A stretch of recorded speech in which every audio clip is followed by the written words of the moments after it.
Ku pamerkan keharmonisanku dengan suami baruku yang kaya raya, di hadapan mantan suamiku yang dulu tega meninggalkanku dan mertua sombong yang hina wanita benalu. Sebelum masuk ke ceritanya, jangan lupa absen dulu Bunda.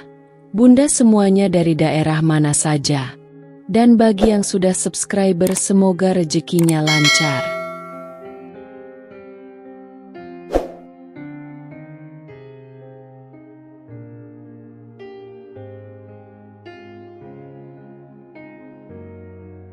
Namaku Rina. Aku tumbuh di keluarga sederhana, bukan orang kaya, tapi cukup untuk hidup dengan nyaman. Sejak kecil aku sudah terbiasa dengan kerja keras, melihat kedua orang tuaku berjuang memenuhi kebutuhan kami. Ayah bekerja sebagai sopir angkot, sementara ibu berjualan nasi uduk di depan rumah. Aku anak sulung dari 3 bersaudara. Kedua adikku masih sekolah, dan aku sendiri baru bekerja sebagai kasir di sebuah minimarket setelah lulus SMA. Aku tidak pernah bermimpi hidup mewah, yang penting bisa hidup bahagia dan berkecukupan. Tapi, hidup seringkali tidak berjalan sesuai harapan. Saat usiaku menginjak 22 tahun, aku menikah dengan seorang pria bernama Dimas. Awalnya aku berpikir bahwa pernikahan ini akan membawa kebahagiaan, tapi ternyata justru menjadi awal dari penderitaan panjang. Dimas berasal dari keluarga berada. Mertuaku, Bu Ratna, adalah wanita yang sangat memegang status sosial. Sejak awal aku tahu bahwa dia tidak menyukaiku, karena menurutnya aku berasal dari keluarga miskin dan tidak pantas bersanding dengan anaknya. Tapi saat itu aku masih terlalu naif, berpikir bahwa selama aku mencintai Dimas dan bisa membahagiakannya, keluarganya akan menerimaku dengan sendirinya. Sayangnya, aku salah besar. Aku dan Dimas menikah setelah hampir 2 tahun berpacaran. Awalnya, dia terlihat sangat mencintaiku. Janji-janji manis yang dia ucapkan membuatku yakin bahwa aku sudah memilih pria yang tepat. Namun, sejak hari pertama aku menginjakan kaki di rumah mertuaku, aku bisa merasakan hawa dingin yang menyelimuti rumah besar itu. Bu Ratna, wanita berpenampilan anggun dengan riasan selalu sempurna, hanya menatapku dari ujung kepala hingga kaki dengan tatapan merendahkan. Aku berusaha menundukkan kepala, menahan rasa tak nyaman yang tiba-tiba menjalar dalam hatiku. "Kamu yakin mau menikah dengannya, Dimas?" Suara Bu Ratna begitu jelas terdengar di tengah ruangan. "Kamu anak laki-laki satu-satunya, harusnya bisa dapat perempuan yang lebih pantas." Dimas hanya tertawa kecil dan menggenggam tanganku, mencoba meyakinkanku bahwa semuanya akan baik-baik saja. Aku pun berusaha mengabaikan komentar itu, berpikir bahwa seiring waktu mertuaku akan menerima keberadaanku. Tapi ternyata, yang terjadi justru sebaliknya. Sejak awal pernikahan, aku diperlakukan seperti orang asing di rumah itu. Aku berusaha membantu pekerjaan rumah, tapi selalu dikomentari, "Kalau cuma segini hasilnya, mending biarkan Embok Min yang mengurus. Pekerjaan kamu kasar dan gak rapi," kata Bu Ratna dengan nada ketus saat aku mencoba menyapu lantai ruang tamu. Aku berusaha sabar. Setiap hari aku bangun lebih awal, membantu membersihkan rumah, menyiapkan sarapan, tapi tidak pernah mendapat apresiasi. Justru, selalu ada saja yang salah di mata mertuaku. "Rina, masakannya terlalu asin. Apa kamu gak bisa memasak lebih baik?" Atau, "Kamu ini istri Dimas, bukan pembantu. Tapi lihat penampilanmu. Bahkan pembantu pun lebih rapi." Dimas seringkali diam saat ibunya berbicara seperti itu. Aku berharap dia akan membelaku, tapi dia hanya menepuk pundakku pelan dan tersenyum seolah-olah semua itu bukan masalah besar. Aku mengira selama aku bersikap baik, semuanya akan membaik. Aku terus berusaha, menahan air mata setiap malam, berharap suatu hari nanti, mereka akan melihat ketulusanku. Namun, semakin lama aku bertahan, Semakin terasa bahwa aku memang tidak pernah diinginkan di rumah itu. Sikap Dimas mulai berubah seiring waktu. Jika dulu dia sering memujiku, kini dia mulai sering mengeluh. "Rina, kenapa kamu selalu terlihat lusuh? Coba lihat istri teman-temanku, mereka cantik dan terawat," katanya suatu malam saat kami sedang makan malam di kamar. Aku terdiam. Setiap hari aku bekerja mengurus rumah, mencoba menyenangkan mereka, tapi tetap saja aku dianggap kurang. Aku ingin menjelaskan betapa aku sudah berusaha, tapi aku tahu, kata-kataku tidak akan berarti apa-apa bagi Dimas. Hari demi hari, aku semakin merasa sendirian di rumah itu. Aku tidak memiliki siapa-siapa yang bisa diajak bicara. Ibuku, yang tinggal di rumah kecil kami, sering menanyakan kabarku lewat telepon. "Kamu baik-baik saja, Nak? Kalau ada apa-apa, jangan ragu untuk pulang," katanya dengan suara khawatir. Aku selalu menjawab dengan suara ceria, "Aku baik-baik saja, Bu." Padahal, hatiku sudah mulai lelah. Mertuaku semakin terang-terangan mengabaikanku.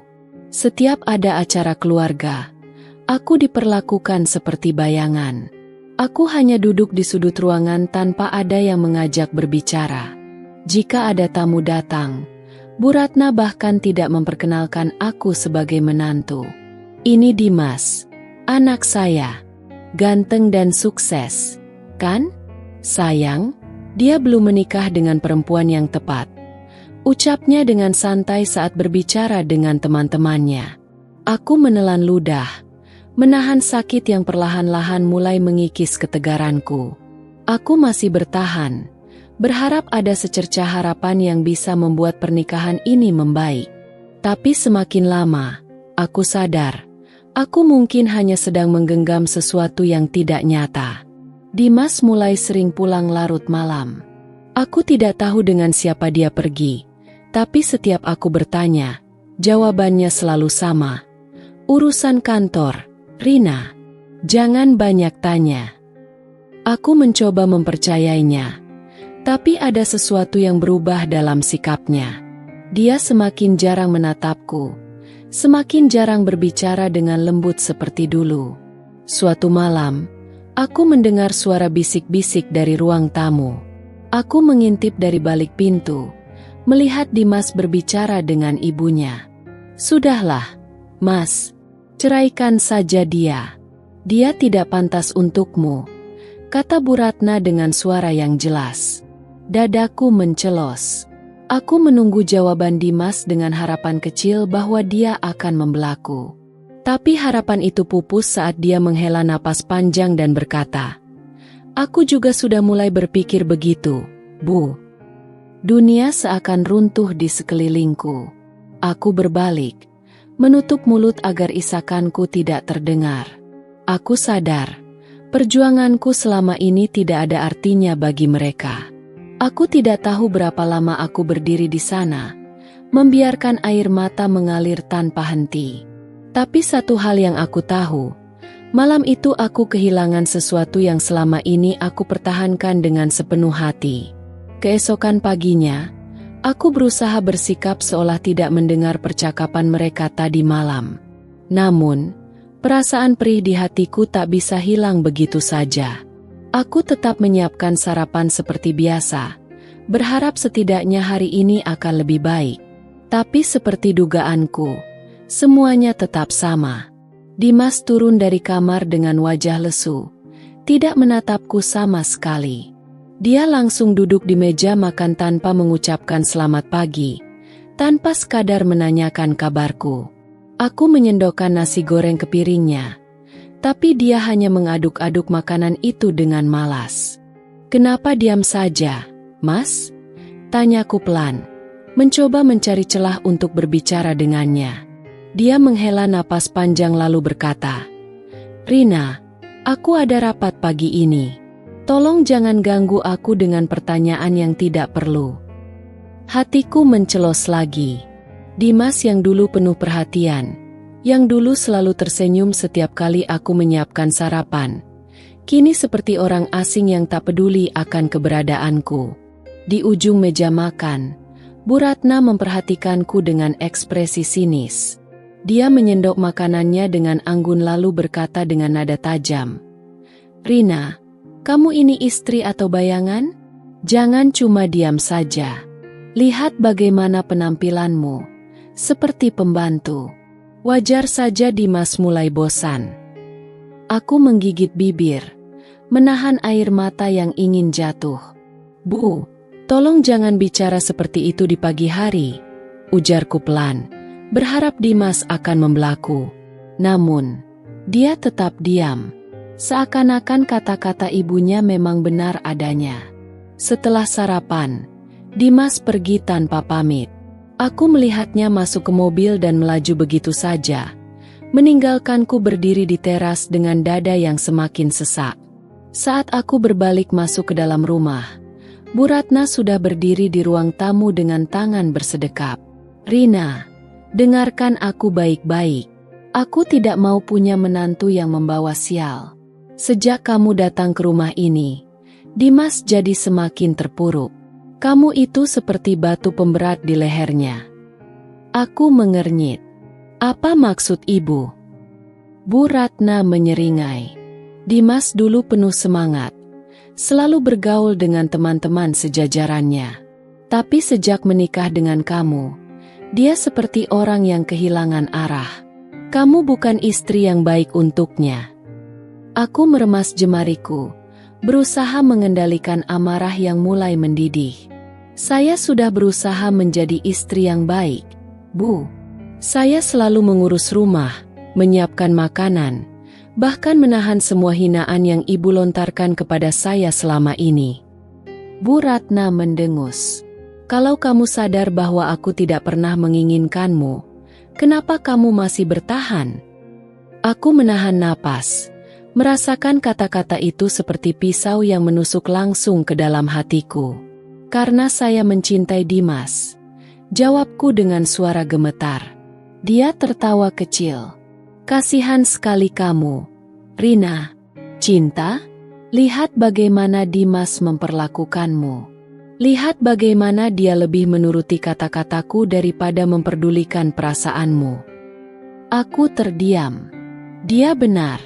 Aku menoleh ke pintu, seakan berharap Dimas akan tiba-tiba masuk dan berkata bahwa semua ini hanya kesalahpahaman. Tapi tidak ada siapapun. Tidak ada yang membelaku.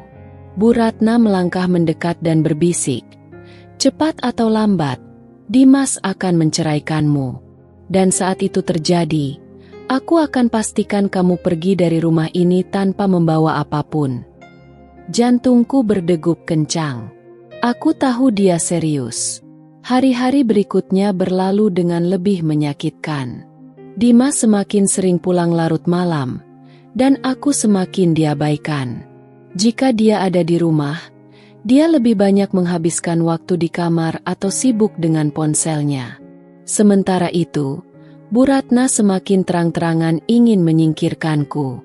Setiap kali ada tamu datang, dia selalu berusaha membuatku terlihat buruk di mata mereka. Rina itu tidak bisa diandalkan. "Coba lihat rumah ini, selalu berantakan," katanya saat berbicara dengan salah satu kerabatnya. Padahal aku sudah membersihkan rumah setiap hari tanpa henti. Puncaknya terjadi suatu malam ketika Dimas pulang dengan wajah marah. Aku sedang menunggunya di ruang tamu, berharap bisa mengajaknya bicara dari hati ke hati. Namun, begitu dia melihatku, dia langsung membentakku. "Kenapa kamu tidak bisa membuat ibu bahagia, Rina?" Suaranya tajam, membuat tubuhku gemetar. Aku menatapnya tidak percaya. "Apa maksudmu, Mas? Aku sudah berusaha melakukan yang terbaik. Tapi tetap saja kamu tidak cukup." Dia membanting tas kerjanya ke sofa. "Aku lelah, Rina. Aku lelah melihat kamu selalu membuat masalah dengan ibu." Aku terhenyak. "Masalah? Mas, aku tidak pernah mencari masalah. Aku selalu berusaha untuk bertahan di rumah ini, meskipun aku diperlakukan seperti Sudahlah, Rina. Potongnya kasar. Aku sudah memikirkan ini sejak lama. Aku ingin kita bercerai. Dunia serasa berhenti berputar. Aku menatapnya dengan mata membelalak, berharap aku salah dengar. Tapi ekspresinya tegas. Tidak ada keraguan sedikit pun di matanya. Dari balik pintu kamar, aku bisa melihat Bu Ratna berdiri dengan senyum kemenangan di wajahnya. Aku ingin mengatakan sesuatu, ingin berteriak bahwa ini tidak adil. Tapi lidahku terasa keluh. Aku tahu, tidak peduli seberapa keras aku berjuang, aku tetap tidak akan pernah cukup bagi mereka. Malam itu, hujan turun deras. Aku duduk di sudut kamar dengan air mata tak berhenti mengalir. Dimas tidur dengan tenang di ranjang kami, seolah tidak terjadi apa-apa. Dan aku hanya bisa bertanya dalam hati, kapan penderitaan ini akan berakhir? Keesokan harinya, udara pagi terasa dingin menusuk. Aku masih terjaga sejak malam, duduk di tepi tempat tidur dengan pikiran yang kalut. Kalimat yang Dimas ucapkan tadi malam masih terngiang jelas di kepalaku. Aku ingin kita bercerai. Aku menatapnya yang masih tertidur dengan wajah tenang, seolah tidak ada beban. Seakan dia sudah menetapkan keputusannya jauh sebelum mengatakannya kepadaku.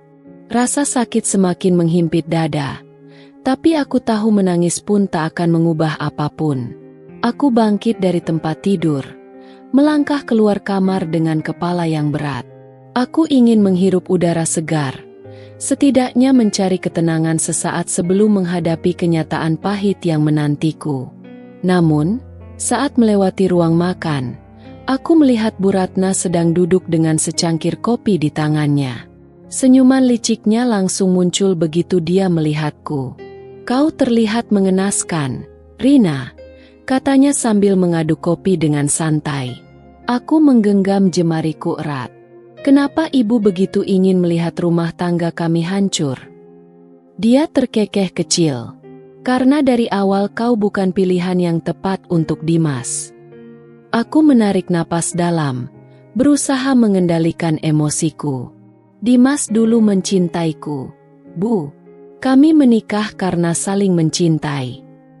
Tapi apakah kau tidak sadar, cinta tidak ada artinya jika tidak dibarengi dengan status sosial yang pantas?" Matanya menyipit, menatapku penuh kemenangan. Seorang lelaki harus memilih pasangan yang bisa membanggakan, bukan seseorang yang hanya membawa beban. Aku ingin membalas kata-katanya, ingin mengatakan bahwa aku bukan beban. Tapi aku sadar, apapun yang aku katakan tidak akan mengubah pikirannya. "Jika aku pergi dari rumah ini, apakah ibu akan puas?" Tanyaku akhirnya, suaraku bergetar. Dia tersenyum lebih lebar. "Tentu saja. Itu yang seharusnya terjadi sejak dulu." Hatiku mencelos. Jadi ini memang yang mereka inginkan selama ini. Aku pergi dengan kepala tertunduk, dengan harga diri yang hancur. Aku menghela napas panjang, berbalik pergi menuju dapur. Aku tidak ingin mendengar satu kata pun lagi darinya. Tapi aku tidak sadar bahwa Dimas sudah berdiri di ambang pintu dapur, menyaksikan semuanya. "Jadi kau benar-benar ingin pergi?" Suaranya terdengar datar, tanpa emosi. Aku menatapnya, berusaha mencari sedikit harapan di matanya. Tapi aku tidak menemukan apapun. Hanya kehampaan. "Kau yang meminta cerai." Suaraku hampir berbisik. Aku hanya mencoba menerima kenyataan. Dimas mengusap wajahnya, tampak lelah. "Aku pikir ini keputusan terbaik untuk kita berdua." Aku tersenyum pahit. "Atau keputusan terbaik untuk ibumu?" Dia terdiam, tidak menyangkal, tidak membela. Dan itu sudah cukup sebagai jawabannya. Tanpa berkata apa-apa lagi, aku berbalik dan melangkah pergi. Kali ini, aku tahu bahwa aku tidak akan menang dalam pertarungan ini. Hari-hari berikutnya terasa seperti mimpi buruk yang tak berujung. Proses perceraian dimulai lebih cepat dari yang aku duga. Dimas seolah tidak ingin menunda lebih lama, seakan ingin segera menghapus keberadaanku dari hidupnya. Bu Ratna semakin terang-terangan mengusirku dari rumah. Dia selalu menyindirku dengan berbagai cara, menyuruhku segera angkat kaki, seolah aku hanya parasit yang menempel di rumah mereka. Aku bertahan selama mungkin, bukan karena aku ingin tetap tinggal, tapi karena aku tidak tahu harus pergi kemana. Aku tidak punya rumah, tidak punya tempat bernaung. Sampai pada suatu pagi, aku terbangun dan melihat koperku sudah berada di depan pintu. "Apa ini?" tanyaku dengan suara serak. Bu Ratna berdiri di ambang pintu dengan tangan bersedekap. "Aku sudah cukup sabar. Rina, kamu bukan lagi istri Dimas, jadi tidak ada alasan untuk tetap tinggal di rumah ini." Aku menelan ludah, mencoba menahan air mata. Setidaknya beri aku waktu sampai aku menemukan tempat tinggal. Dia terkekeh. Tidak ada gunanya menunggu lebih lama. "Pergilah sekarang sebelum aku menyuruh orang untuk menyeretmu keluar." Aku menatap ke belakang, berharap Dimas akan muncul dan mengatakan sesuatu. Tapi dia hanya berdiri di tangga, menatapku dengan ekspresi dingin. Tidak ada sedikit pun rasa kasihan atau keinginan untuk menahanku. Saat itu aku sadar, aku benar-benar sendirian. Dengan tangan gemetar, aku meraih koperku dan melangkah keluar rumah. Udara pagi terasa menusuk kulit, tapi itu tidak ada apa-apanya dibandingkan dengan perih yang aku rasakan di dalam dada. Aku berjalan tanpa tujuan di sepanjang jalan perumahan, mencoba memahami bagaimana hidupku bisa berubah secepat ini. Hingga tiba-tiba, seseorang memanggil namaku. "Rina." Aku menoleh dan melihat seorang pria berdiri di depan rumahnya, menatapku dengan wajah penuh keheranan. Itu Ardi, tetangga Dimas yang selama ini hanya sekadar menyapaku jika berpapasan. "Kau baik-baik saja?" tanyanya dengan nada khawatir. Aku ingin mengatakan bahwa aku baik-baik saja. Aku ingin mengatakan bahwa aku bisa mengatasi semuanya sendirian. Tapi air mata yang mengalir di pipiku berkata sebaliknya. Dan tanpa aku sadari, hari itu adalah awal dari babak baru dalam hidupku. Ardi menatapku dengan penuh kebingungan. Mungkin dia tak menyangka melihatku dalam keadaan seperti ini, berdiri di depan rumahnya dengan mata sembab, menggenggam koper yang terasa lebih berat dari biasanya, bukan karena isinya, melainkan karena beban yang aku pikul. "Kau, kenapa di luar pagi-pagi begini?"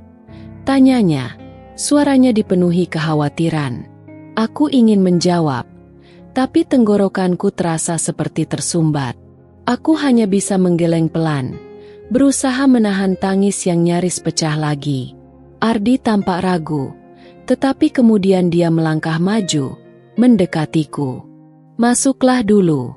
Kau tidak bisa berdiri di sini seperti ini," katanya dengan nada lembut. Aku tidak punya pilihan lain.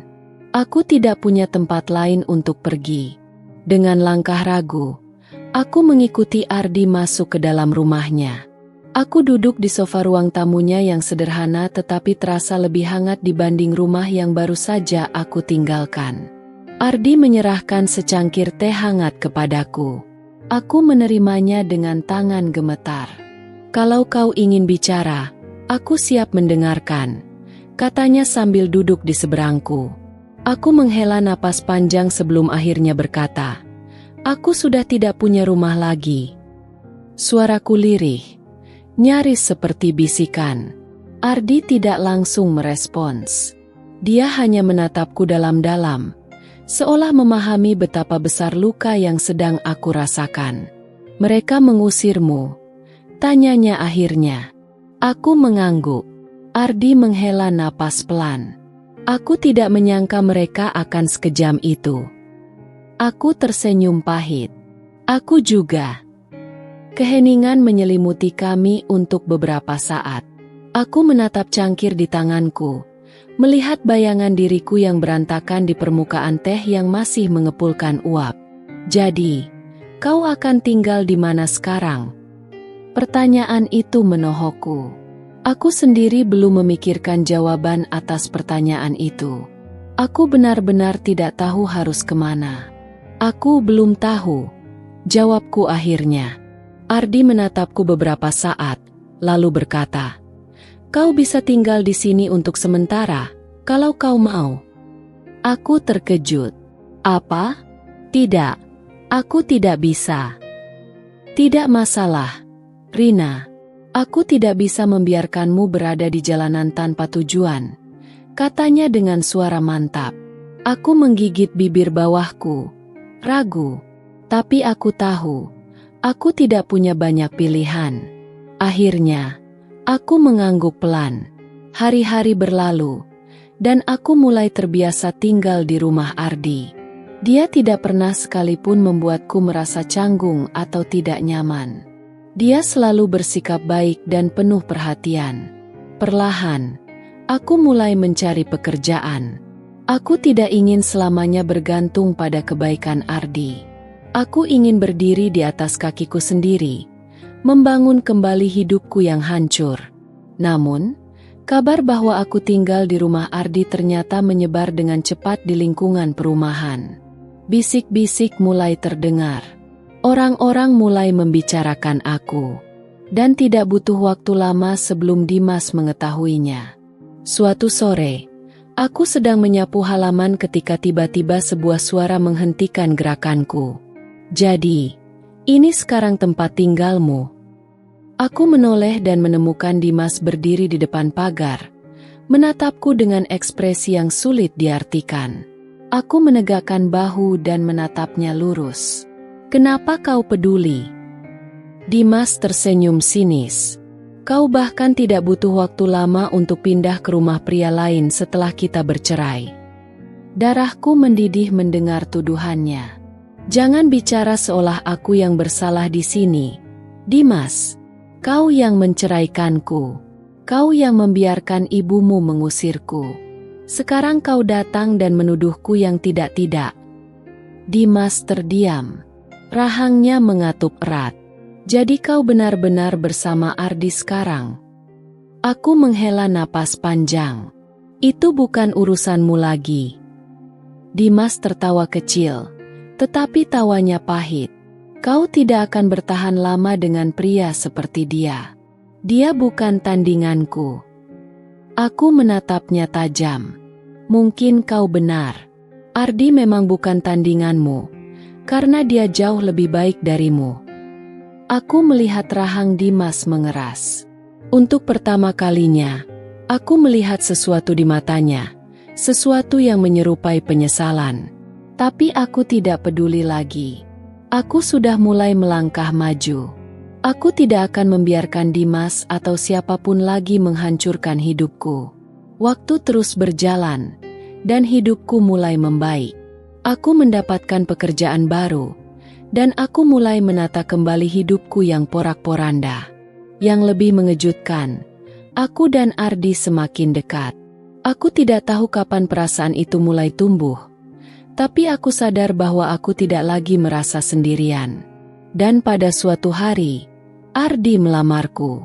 "Aku ingin kau menjadi istriku, Rina," katanya dengan penuh ketulusan. Aku tidak bisa menahan air mataku. Tapi kali ini, itu adalah air mata bahagia. Aku menerima lamarannya. Dan hanya dalam hitungan bulan, kami menikah dalam kesederhanaan yang penuh dengan kebahagiaan. Kini aku telah menjadi istri Ardi. Hidupku lebih bahagia dari sebelumnya.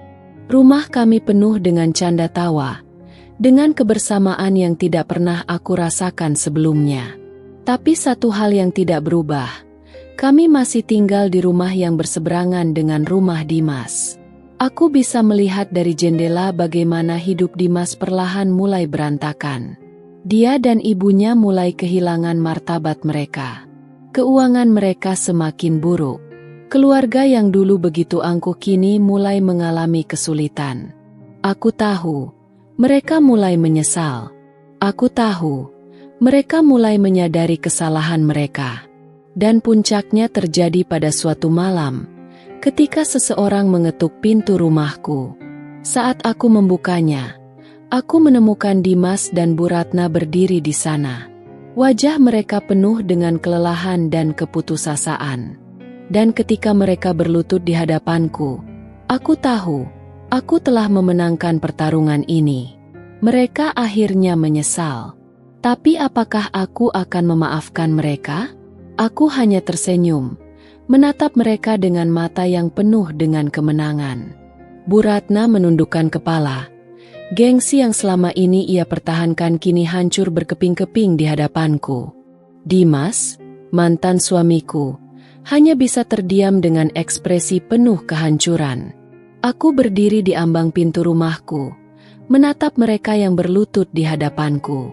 Ada perasaan puas dalam hatiku, melihat mereka yang dulu begitu sombong kini datang dengan wajah memelas. Maafkan kami, Rina. Suara Bu Ratna bergetar, nyaris tak terdengar. Aku menyilangkan tangan di dada. Kenapa kalian datang ke sini? Tanyaku dengan nada datar. Bu Ratna mengangkat wajahnya, matanya memerah. Kami sudah kehilangan segalanya. Rina, bisnis keluarga bangkrut, rumah sudah disita bank, dan sekarang, kami tak punya siapa-siapa lagi.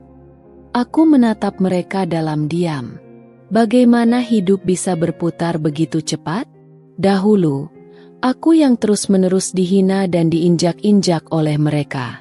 Aku yang diusir dari rumah tanpa ampun, dipandang rendah seperti sampah tak berguna. Dan sekarang, aku yang berdiri tegak, sementara mereka merangkak meminta belas kasihan. Dimas akhirnya membuka mulutnya. Rina, Aku tahu aku salah, katanya dengan suara parau. Aku terlalu bodoh telah menceraikanmu. Aku termakan ucapan ibuku. Aku dibutakan oleh kesombongan. Dan sekarang aku menyesalinya. Aku menahan tawa sinisku. Menyesal, ulangku. Setelah semua yang kalian lakukan padaku, setelah kalian mengusirku tanpa belas kasihan, aku melihat tubuh Dimas menegang, rahangnya mengeras. Namun, kali ini dia tidak punya keberanian untuk membalas kata-kataku. Bu Ratna menarik napas dalam-dalam. Aku akui, aku telah salah. Aku dulu hanya melihat seseorang dari status dan kekayaan, tanpa peduli hati dan perjuangannya. Aku menganggapmu tak pantas untuk Dimas. Padahal seharusnya aku bersyukur memiliki menantu seperti dirimu. Aku sadar, aku telah kehilangan orang terbaik dalam hidup anakku. Aku menatapnya tajam. Tapi waktu tidak bisa diputar kembali, Bu. Bu Ratna terisak. Tangisannya pecah. Dimas mengepalkan tangannya erat. Aku tahu, bisik Bu Ratna. Tapi aku mohon, Rina, tolong bantu kami. Kami benar-benar tak punya siapa-siapa lagi. Hatiku mencelos. Begitu rendahnya mereka sekarang hingga harus meminta bantuan dariku. Seseorang yang pernah mereka hancurkan tanpa ampun. Aku menoleh ke dalam rumah, tempat Ardi berada. Suamiku yang sekarang, pria yang selalu ada untukku tanpa syarat. Aku tak butuh validasi dari masa laluku. Aku tak butuh penghormatan dari orang-orang yang dulu membuangku. Aku menatap mereka sekali lagi sebelum berkata dengan suara tegas. Aku bukan lagi wanita lemah yang dulu kalian hina. Aku tidak akan mengusir kalian seperti dulu kalian mengusirku. Tapi, jangan pernah berharap aku akan menolong kalian. Dimas terbelalak. Rina, kumohon. Aku menggeleng. Kalian yang memilih jalan ini, sekarang hadapi akibatnya. Aku menutup pintu dengan tenang, meninggalkan mereka dalam kehancuran mereka sendiri. Dan di balik pintu, Ardi menyambutku dengan senyum hangat. Kau baik-baik saja? Tanyanya lembut. Aku mengangguk. Ya, aku akhirnya bisa menutup bab itu dalam hidupku. Ardi menarikku ke dalam pelukannya, memberikan kehangatan yang sesungguhnya. Aku tak butuh balas dendam. Karena kebahagiaanku sekarang adalah balasan terbaik untuk semua rasa sakit yang pernah mereka berikan kepadaku. Beberapa bulan berlalu sejak aku menutup pintu untuk Dimas dan Bu Ratna. Aku pikir mereka akan belajar dari kesalahan mereka. Tapi ternyata aku salah. Bukannya berubah menjadi lebih baik, mereka justru bangkit kembali dengan kesombongan yang lebih besar. Ternyata, setelah kehilangan segalanya, Dimas dan Bu Ratna tidak tinggal diam. Dengan berbagai cara, mereka berhasil mendapatkan pijakan baru. Dimas mulai bekerja di perusahaan temannya, dan entah bagaimana, Bu Ratna kembali dikelilingi oleh lingkaran sosial lamanya. Aku mendengar kabar bahwa mereka kembali hidup dengan cukup nyaman, meski tidak semewah dulu. Awalnya, aku tak terlalu peduli. Aku sudah punya hidupku sendiri bersama Ardi. Kami menjalani rumah tangga yang sederhana namun penuh kebahagiaan. Bisnis kecil-kecilanku dengan Ardi mulai berkembang pesat, hingga kami bisa membeli mobil baru dan memperluas rumah. Kehidupan kami semakin membaik, dan aku tak ingin menoleh ke belakang. Namun, yang tidak kusangka adalah betapa cepatnya Dimas dan Bu Ratna kembali ke sifat asli mereka. Suatu sore, ketika aku dan Ardi pulang dari toko bahan bangunan untuk merenovasi rumah, kami melihat Bu Ratna berdiri di depan pagar rumahnya, rumah yang letaknya tepat di seberang rumah kami. Ia menatapku dengan tatapan penuh ejekan. Aku pikir kau sudah puas melihat kami jatuh, Rina. Tapi lihatlah sekarang, kami kembali berdiri, katanya dengan senyum sinis. Aku tersenyum tipis, menatapnya tanpa gentar. Bagus kalau begitu, Bu. Hidup memang harus terus berjalan. Bu Ratna melipat tangannya di dada. Jangan kira kau bisa terus lebih baik dari kami. Jangan terlalu percaya diri hanya karena sekarang kau punya bisnis kecil dan suami baru. Dunia berputar, Rina. Bisa saja nanti kau yang kembali jatuh. Aku menahan tawa. Begitulah Bu Ratna. Bahkan setelah jatuh, ia masih memiliki harga diri yang terlalu tinggi untuk menerima kenyataan. Dimas keluar dari rumah dan berjalan mendekat. Matanya menatapku tajam. Tapi kali ini berbeda dari tatapan penuh penyesalan yang dulu ia tunjukkan. Sekarang, tatapan itu penuh dengan kesombongan. Bagaimana rasanya melihatku kembali sukses, Rina? Tanyanya dengan nada meremehkan. Aku menghela napas, merasa geli dengan kepercayaan dirinya yang berlebihan. Aku tidak peduli, Dimas. Ia tersenyum miring. Aku tahu kau masih menyimpan rasa padaku. Kau hanya pura-pura bahagia dengan pria itu, katanya sambil melirik Ardi yang sedang membawakan belanjaan ke dalam rumah. Aku tertawa kecil, tidak menyangka betapa delusionalnya Dimas. Kau benar-benar lucu, Dimas. Kenapa aku harus berpura-pura? Aku bahagia dengan kehidupanku sekarang, dan aku tidak perlu membuktikannya pada siapapun, terutama padamu. Wajah Dimas menegang, tapi ia cepat menyembunyikannya dengan tawa kecil. Tunggu saja, Rina.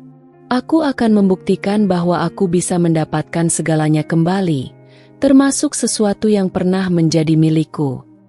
Aku menatapnya dingin. Aku bukan barang yang bisa kau dapatkan kembali, Dimas. Bu Ratna terkekeh di sampingnya. Kita lihat saja nanti. Kau mungkin merasa di atas angin sekarang, tapi tak ada yang tahu apa yang akan terjadi di masa depan. Aku menatap mereka sebentar, lalu menghela napas dan masuk ke dalam rumah. Aku tak punya waktu untuk meladeni mereka. Aku pikir mereka akan belajar dari kehancuran mereka sebelumnya, tapi ternyata tidak. Dan kalau mereka ingin memulai perang baru, aku siap menghadapinya. Beberapa minggu setelah pertemuan penuh sindiran itu, aku mulai merasakan sesuatu yang aneh. Seakan-akan Dimas dan Bu Ratna tak hanya sekadar bangkit, tetapi mereka mulai menyusun sesuatu untuk menjatuhkanku. Aku tak ingin berpikir buruk, Tapi setiap kali aku melihat tatapan mereka dari seberang rumah, ada sesuatu yang terasa janggal. Puncaknya terjadi saat sebuah berita mulai menyebar di lingkungan sekitar. Berita yang jelas dibuat-buat dan menyudutkanku. Rina itu cuma sok kaya. Sebenarnya, dia masih berutang ke banyak orang. Bisnisnya itu cuma akal-akalan saja, ujar seorang tetangga kepadaku saat kami bertemu di pasar. Aku menegang. Aku tahu siapa dalang di balik fitnah itu. Saat aku pulang ke rumah, wajahku sudah memerah menahan emosi. Aku tak bisa membiarkan ini terus terjadi. Dimas dan Bu Ratna benar-benar tidak tahu kapan harus berhenti. Saat malam tiba, aku mendengar suara dari luar rumah. Aku mengintip dari jendela, dan yang kulihat membuat dadaku sesak. Bu Ratna sedang berbicara dengan beberapa ibu-ibu kompleks, dan wajahnya dipenuhi ekspresi sok prihatin. Kalian tahu, aku dulu sangat kasihan pada Rina. Aku anggap dia seperti anak sendiri, tapi ternyata dia perempuan yang tak tahu terima kasih. Setelah cerai dengan anakku, dia pura-pura sukses, padahal sebenarnya hanya menumpang hidup pada suami barunya. Katanya, lalu mendesah pura-pura sedih. Darahku mendidih. Aku ingin keluar dan menampar wajah angkuhnya itu. Tapi aku menarik napas dalam-dalam, mencoba menahan diri. Aku menggenggam tangan Ardi yang berada di sampingku. Aku tidak bisa tinggal diam lagi. Mas, mereka semakin keterlaluan. Bisikku dengan suara penuh kemarahan. Ardi menatapku tenang. Biarkan mereka bicara. Sayang, kata-kata tidak akan mengubah kenyataan. Kita akan tunjukkan dengan tindakan. Aku menghela napas. Aku tahu Ardi benar, tapi hatiku masih terbakar oleh amarah. Beberapa hari kemudian, aku mendapat laporan dari pegawaiku bahwa seseorang mencoba menyabotase bisnis kami. Seseorang menyebarkan rumor bahwa barang-barang yang kami jual tidak berkualitas. Aku mengepalkan tangan. Ini sudah kelewatan. Tanpa ragu, aku melangkah ke rumah seberang, mengetuk pintu dengan keras. Aku tak peduli lagi dengan basa-basi. Pintu terbuka, dan Dimas berdiri di sana dengan wajah terkejut. "Apa maumu?" tanyanya sinis. Aku menatapnya tajam. "Aku ingin bicara dengan ibumu." Bu Ratna muncul di belakangnya dengan ekspresi liciknya. "Oh, Rina, ada apa? Tidak biasanya kau bertamu ke sini," katanya dengan nada mengejek. Aku menatapnya lurus. "Aku tahu semua fitnah yang kau sebarkan. Aku tahu kau mencoba menjatuhkan bisnis dan nama baikku. Aku diam selama ini bukan karena takut, tapi karena aku ingin melihat sejauh mana kau akan bertindak. Dan sekarang aku tahu bahwa kau tidak akan pernah berhenti." Bu Ratna tertawa. "Oh, jadi sekarang kau ingin menyalahkanku atas ketidakmampuanmu sendiri?" Aku mendekat. Suaraku rendah tapi tajam. "Dengarkan aku baik-baik, Bu Ratna. Aku tidak akan mundur. Aku tidak akan kalah. Kau bisa mencoba menjatuhkanku sekeras yang kau mau, tapi aku akan selalu bangkit. Dan pada akhirnya, kau yang akan berlutut dan menyesali semua perbuatanmu." Dimas menyeringai. "Kita lihat saja siapa yang akan menang, Rina." Aku tersenyum dingin. "Tentu, kita lihat saja." Aku berbalik dan pergi, meninggalkan mereka yang terdiam di ambang pintu. Aku tahu ini belum berakhir. Ini baru saja dimulai. Sejak perdebatan terakhir di depan rumahnya, Bu Ratna dan Dimas semakin menjadi-jadi. Mereka tak hanya menyebarkan fitnah tentangku, tapi juga mulai pamer kehidupan mereka seolah-olah ingin menunjukkan bahwa merekalah yang lebih unggul dariku. Setiap pagi, aku melihat Bu Ratna sengaja duduk di teras rumahnya dengan pakaian mewah, berkali-kali menelepon dengan suara keras agar semua orang mendengar betapa suksesnya Dimas. "Ya, anak saya sekarang makin mapan. Gajinya naik berkali-kali lipat. Banyak yang bilang dia bakal jadi pejabat. Memangnya siapa yang bisa menyaingi anak saya? Hahaha, katanya dengan suara yang dibuat-buat. Dimas juga tak kalah sombong. Suatu hari, aku dan Ardi sedang bersiap berangkat kerja. Dan saat kami keluar dari pagar rumah, Dimas sengaja berjalan ke arah mobilnya yang baru, sebuah sedan mahal yang mengkilap. "Oh, Rina, kau masih naik mobil itu? Sayang sekali. Ya, aku baru beli mobil baru. Hadiah untuk diriku sendiri karena kerja keras," ujarnya dengan seringai puas. Aku hanya tersenyum tipis, menggandeng tangan Ardi dengan mesra. "Oh, selamat, Dimas. Semoga bermanfaat. Kalau aku sih, lebih memilih investasi dan tabungan untuk masa depan keluarga," jawabku tenang. Ardi tersenyum sambil membuka pintu mobil untukku. "Ayo, sayang, kita harus ke proyek baru. Hari ini banyak agenda penting," katanya. Dimas yang mendengar kata proyek baru tampak sedikit terkejut, tapi dia cepat menyembunyikannya di balik ekspresi angkuhnya. Namun, meskipun mereka terus memamerkan kesuksesan palsu mereka, aku bisa melihat perubahan di wajah mereka setiap kali aku dan Ardi menunjukkan kebahagiaan kami. Di setiap kesempatan, aku dan Ardi selalu tampak harmonis, tertawa bersama di depan rumah, pergi berdua menikmati waktu luang, atau sekadar duduk di taman kecil depan rumah sambil berbincang ringan. Bu Ratna yang awalnya terlihat angkuh, perlahan mulai menunjukkan tanda-tanda ketidaksabaran. Dia sering melirik ke arah kami dengan ekspresi yang sulit dijelaskan, antara iri, marah, dan frustasi. Suatu sore, aku mendengar suara keras dari rumah seberang. Aku mengintip sedikit dari jendela dan melihat Bu Ratna mengomel kepada Dimas. "Kamu ini bagaimana sih, Dimas? Setiap hari pamer mobil, pamer gaji, tapi lihat Rina, hidupnya makin enak, makin bahagia. Padahal dulu kita sudah usir dia, sudah buat dia jatuh. Kenapa dia malah makin kaya?" Dimas menghela napas panjang, tampak frustasi. "Ibu tenang saja. Aku pasti akan buat dia menyesal. Kita lihat siapa yang menang nanti." Aku tersenyum mendengar percakapan itu. Mereka boleh sesombong apapun, tapi aku tahu dalam hati mereka sedang terbakar oleh rasa iri dan ketidakpuasan. Aku dan Ardi tidak perlu membalas dengan kata-kata. Cukup dengan kebahagiaan dan kesuksesan kami. Lambat laun mereka sendiri yang akan hancur dalam permainan mereka sendiri. Hari itu, aku dan Ardi akhirnya membeli mobil baru, sebuah BMW seri terbaru yang elegan dan berkelas. Sebenarnya, aku tidak terlalu memikirkan soal merek atau kemewahan, tapi Ardi ingin memberikan sesuatu yang lebih untukku sebagai apresiasi atas kerja keras kami bersama.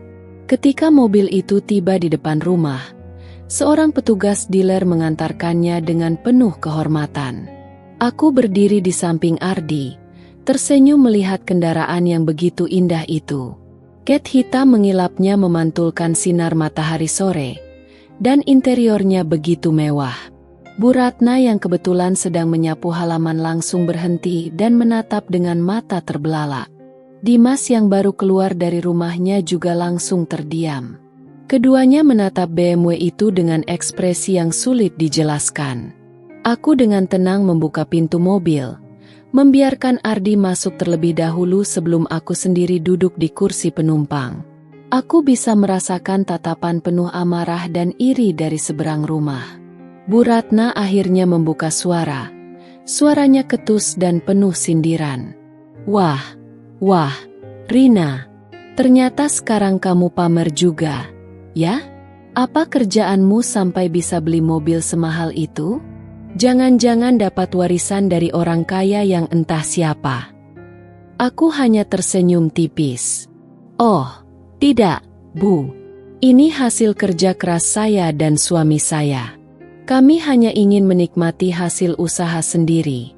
Lagi pula, Apa salahnya membeli sesuatu yang memang kami mampu? Dimas yang dari tadi diam, akhirnya berbicara. BMW, ya? Tidak buruk. Tapi kamu tahu, kan, Rina? Mobil mewah tidak menjamin segalanya. Yang penting itu status sosial dan koneksi, bukan cuma barang mahal. Aku tertawa kecil. Oh, begitu? Padahal setahuku, Dimas, dulu kamu juga sangat suka memamerkan segala sesuatu. Bukankah dulu kamu selalu menekankan kalau status sosial itu ditentukan oleh harta? Lucu sekali kalau sekarang justru kamu yang berbicara seperti itu. Dimas menggertakkan giginya. Aku bisa melihat jelas bagaimana kata-kataku menusuk egonya. Ya sudahlah, aku dan suamiku mau jalan-jalan. Mumpung hari ini kami sedang libur, jadi bisa menikmati waktu bersama, kataku sambil tersenyum kepada Ardi. Ardi mengangguk dan menyalakan mesin mobil. Suara mesin BMW yang halus tapi bertenaga memenuhi udara, seolah mempertegas bahwa aku bukan lagi wanita yang dulu mereka hina dan usir dari rumah ini. Sebelum pergi, aku menurunkan kaca jendela dan berkata dengan santai, "Oh iya, Bu Ratna dan Dimas, hati-hati kalau iri hati berlebihan. Nanti malah bikin sakit sendiri." Aku dan Ardi kemudian melaju meninggalkan rumah dengan tenang, meninggalkan Bu Ratna dan Dimas yang masih berdiri mematung di depan rumah. Wajah mereka merah padam antara malu, marah, dan iri. Sejak saat itu, aku merasakan perubahan dari mereka. Tidak ada lagi suara tawa angkuh Bu Ratna di pagi hari. Dimas tidak lagi memamerkan mobil atau bercerita tentang kesuksesannya. Mereka tahu bahwa kali ini, merekalah yang kalah telak. Dan aku hanya menikmati kebahagiaan yang memang seharusnya menjadi milikku. Sejak hari itu, aku bisa merasakan perubahan yang semakin nyata dari Bu Ratna dan Dimas. Mereka tidak lagi terlalu banyak berbicara seperti biasanya, terutama jika berhadapan denganku atau Ardi. Namun, aku tahu bahwa dalam hati mereka masih menyimpan rasa panas dan iri yang membakar. Beberapa hari setelah aku dan Ardi membeli BMW, aku melihat Dimas mondar-mandir di depan rumah. Ia seperti sengaja keluar saat aku sedang bersiap-siap untuk pergi bekerja. Dari ekspresi wajahnya, aku tahu ia sedang menunggu kesempatan untuk berbicara.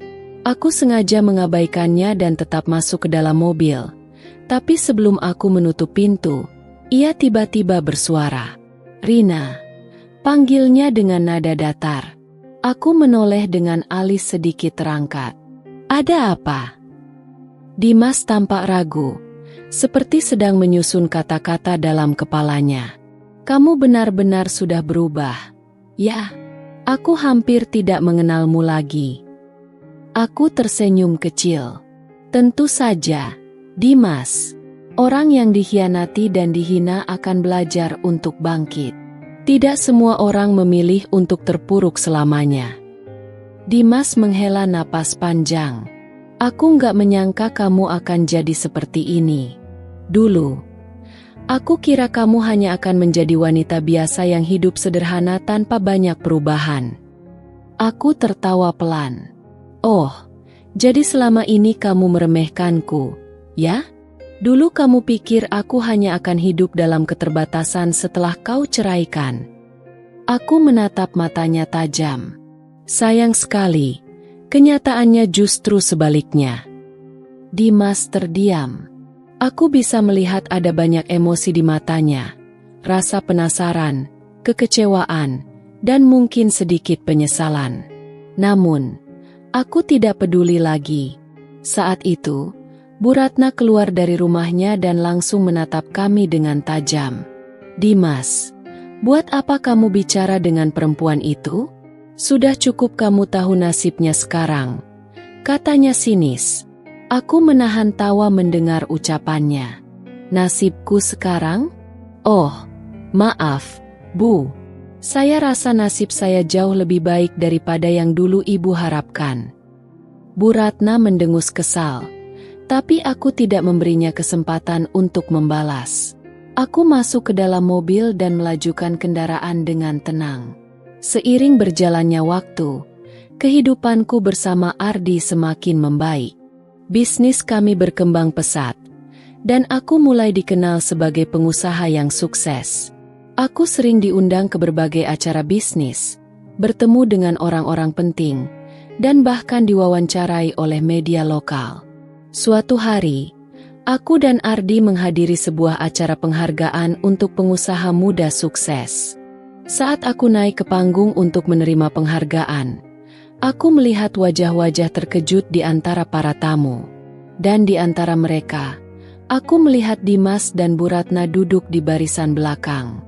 Wajah Bu Ratna pucat, sementara Dimas menatapku dengan ekspresi yang sulit diartikan. Aku bisa merasakan betapa terlukanya harga diri mereka melihatku berdiri di panggung, menerima penghargaan, dan dihormati oleh banyak orang. Setelah acara selesai, aku berjalan melewati mereka dengan kepala tegak. Dimas tampak ingin mengatakan sesuatu, tapi aku hanya tersenyum dan berlalu begitu saja. Aku tahu, mereka semakin menyesal. Dan bagi mereka, rasa iri itu semakin menyesakan. Setelah acara penghargaan itu, aku bisa merasakan ketegangan yang semakin memanas dari rumah Dimas dan Bu Ratna. Sejak hari itu, mereka semakin terang-terangan menunjukkan ketidaksukaan mereka terhadapku. Aku sering melihat Bu Ratna berdiri di teras rumahnya dengan tatapan penuh kebencian setiap kali aku keluar rumah dengan mobil BMW baruku. Dimas juga mulai sering melirik ke arah rumahku dengan ekspresi yang sulit ditebak. Aku tahu, mereka tidak bisa menerima kenyataan bahwa aku telah jauh lebih sukses dari yang mereka bayangkan. Mereka mengira aku akan jatuh, terpuruk, dan tidak akan pernah bisa bangkit setelah perceraian. Tapi yang terjadi justru sebaliknya. Suatu pagi, saat aku sedang menyiram tanaman di halaman rumah, Bu Ratna tiba-tiba datang dengan langkah cepat. Wajahnya penuh emosi, dan aku bisa menebak bahwa dia sudah tidak bisa lagi menahan amarahnya. "Kamu pikir kamu siapa? Hah?" Suaranya meninggi. "Pamer kekayaan di depan rumah kami? Pikir kamu sudah hebat sekarang?" Aku tetap tenang. "Saya tidak pernah pamer, Bu. Saya hanya menjalani hidup saya seperti biasa. Kalau ibu merasa panas, itu urusan ibu." Bu Ratna mendengus kasar. "Kamu itu perempuan tidak tahu diri. Setelah diceraikan Dimas, harusnya kamu sadar diri, bukannya malah bertingkah seolah-olah lebih baik dari kami." Aku tersenyum sinis. "Jadi maksud ibu, saya harus tetap miskin dan sengsara agar kalian puas?" Dimas tiba-tiba keluar dari rumahnya dan berdiri di samping ibunya. "Cukup, Bu," katanya, tapi dari ekspresinya, aku tahu dia pun sedang diliputi emosi. "Rina, aku nggak menyangka kamu akan sejauh ini." Aku menatapnya tajam. "Maksudmu? Kamu sengaja memancing kami, kan?" Lanjutnya, "Menunjukkan mobil mewah, hidup enak, dan semuanya tepat di depan rumah kami? Kamu memang sengaja ingin membuat kami iri dan tersiksa." Aku tertawa kecil. "Lucu sekali. Kenapa kalian selalu berpikir bahwa hidupku berputar di sekitar kalian? Aku bekerja keras untuk diriku sendiri, bukan untuk menyakiti kalian." Wajah Dimas mengeras. Aku bisa melihat ada banyak emosi yang bergejolak dalam dirinya. Bu Ratna masih berdiri di sampingnya dengan mata penuh kebencian.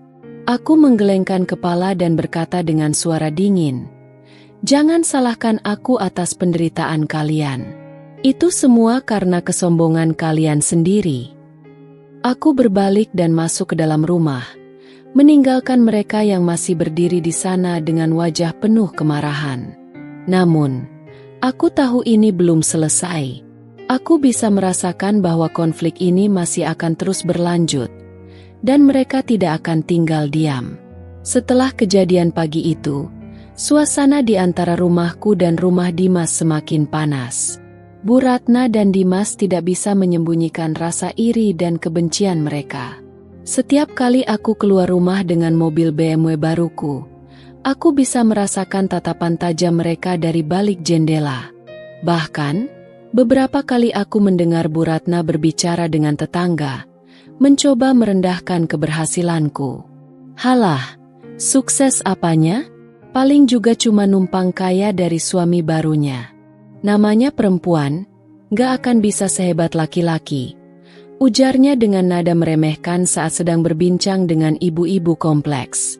Aku hanya tersenyum mendengarnya. Dulu, mungkin aku akan sakit hati, tapi sekarang, tidak ada satu kata pun dari mereka yang bisa menggoyahkan kepercayaan diriku. Aku tahu betul bahwa aku berhasil bukan karena siapa-siapa, melainkan karena kerja kerasku sendiri. Namun, puncaknya terjadi beberapa hari kemudian. Saat itu, aku dan Dimas secara tidak sengaja bertemu di sebuah pusat perbelanjaan mewah. Aku sedang berjalan bersama suamiku. Dimas juga tampaknya bersama beberapa rekannya. Saat melihatku, ekspresinya langsung berubah. Matanya menelusuri penampilanku dari atas ke bawah. Aku tahu, dia terkejut. Aku mengenakan dress elegan dengan tas branded yang dulu bahkan tidak pernah bisa kubayangkan akan kumiliki. "Rina?" Suaranya terdengar ragu. Aku menoleh dan tersenyum kecil. "Oh, Dimas," ucapku datar, seolah kehadirannya tidak terlalu penting bagiku.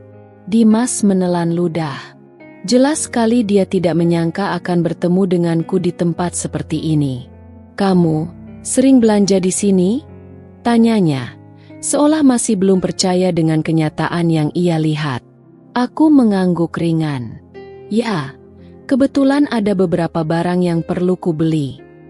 Suamiku, Danu, yang sejak tadi berdiri di sampingku, merangkul pinggangku dengan santai. "Sayang, tas yang tadi kamu lihat bagus juga. Mau ambil sekarang?" tanyanya lembut. Aku tersenyum dan mengangguk. "Boleh, kita ke kasir saja." Dimas tampak kaku. Tatapannya beralih dari suamiku ke aku. Aku bisa melihat dengan jelas ada rasa tidak nyaman di matanya. Aku menatapnya dengan tenang. "Kamu masih di kantor yang sama?" tanyaku, berpura-pura peduli. Dimas mengangguk pelan. "Iya, masih." Aku mengangguk mengerti. "Baguslah. Aku harap semuanya berjalan lancar untukmu." Aku bisa melihat rahangnya mengeras. Aku tahu, bukan itu yang ingin ia dengar dariku. Dimas tidak menginginkan kata-kata sopan dan dingin dariku. Dia ingin aku menunjukkan bahwa aku masih memiliki perasaan, bahwa aku masih memikirkannya. Tapi aku sudah berubah. Aku tidak lagi wanita yang dulu bergantung padanya. Kini, aku adalah Rina yang mandiri, sukses, dan bahagia dengan hidupku. Saat aku dan Danu melangkah pergi, aku bisa merasakan tatapan panas Dimas yang masih menancap di punggungku. Aku tahu, di dalam hatinya, dia sedang dihantui oleh penyesalan yang semakin dalam. Dan aku menikmatinya. Beberapa bulan setelah pertemuan tak terduga dengan Dimas di pusat perbelanjaan, kehidupanku dan Danu semakin bahagia. Aku semakin sibuk dengan bisnis yang terus berkembang, sementara Danu selalu menjadi suami yang penuh kasih dan perhatian. Namun, kebahagiaan terbesar datang ketika aku mengetahui bahwa aku sedang mengandung. Saat dokter mengkonfirmasi kehamilanku, aku hampir tak bisa menahan air mata bahagia. Danu yang duduk di sampingku langsung menggenggam tanganku erat. Wajahnya bersinar dengan kebahagiaan yang tak terkira. "Sayang, ini beneran?" tanya Danu. Suaranya bergetar karena emosi. Aku mengangguk dengan mata berkaca-kaca. "Iya, Mas. Kita akan punya anak." Danu langsung menarikku ke dalam pelukannya, mencium keningku berkali-kali. "Alhamdulillah. Aku janji, aku akan selalu menjaga kamu dan anak kita." Sejak saat itu, Perhatian Danu semakin berlipat-lipat. Dia tidak pernah membiarkanku melakukan pekerjaan rumah berat, selalu memastikan aku makan makanan sehat. Bahkan setiap pagi dia menyempatkan diri untuk mengantar dan menjemputku dari kantor, meskipun dia sendiri sibuk dengan pekerjaannya. Kebahagiaan ini tentu saja membuat Bu Ratna dan Dimas semakin panas. Aku tahu, berita kehamilanku pasti sudah sampai ke telinga mereka melalui gosip para tetangga.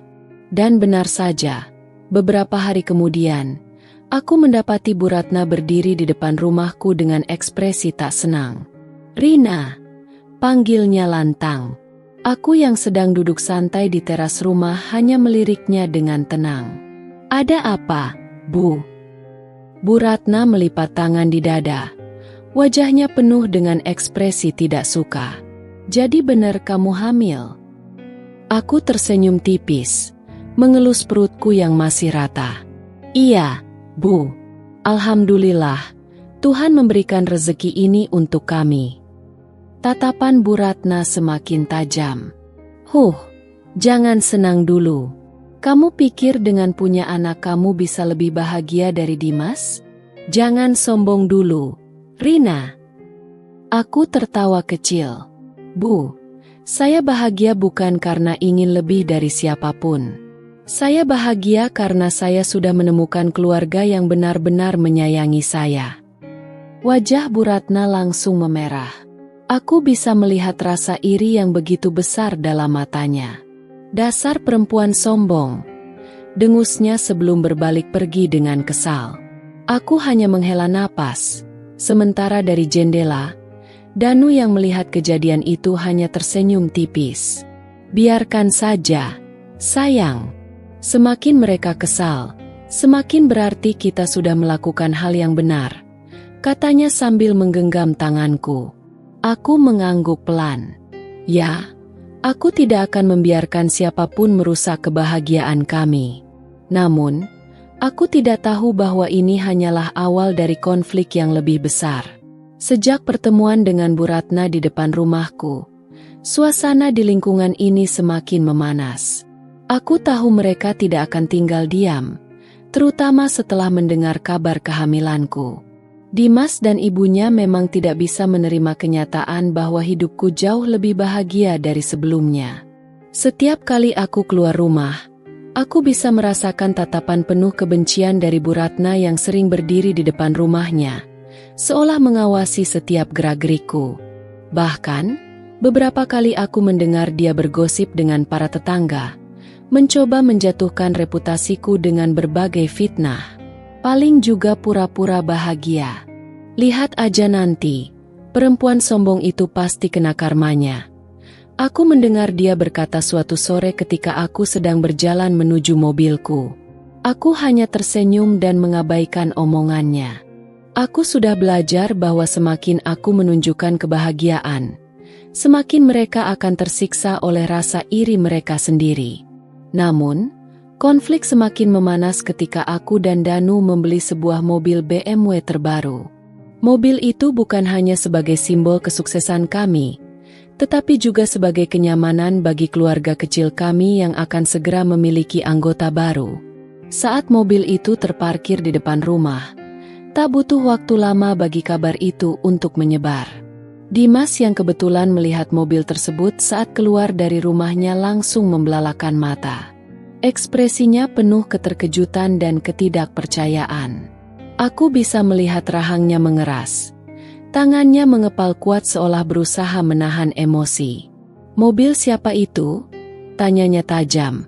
Suaranya cukup keras hingga terdengar dari rumahku. Aku yang baru saja keluar dari dalam rumah bersama Danu, hanya tersenyum tipis. "Mobil kami. Kenapa, Mas?"